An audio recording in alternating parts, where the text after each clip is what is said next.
एका हत्तीसाठी, महादेवीसाठी किती कोल्हापूरकर रस्त्यावर आले माहिती आहे तुम्हाला?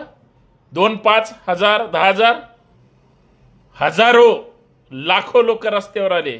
म्हणजे लोकांचं किती प्रेम आहे बघा. परत एकदा, याला म्हणतात जीव.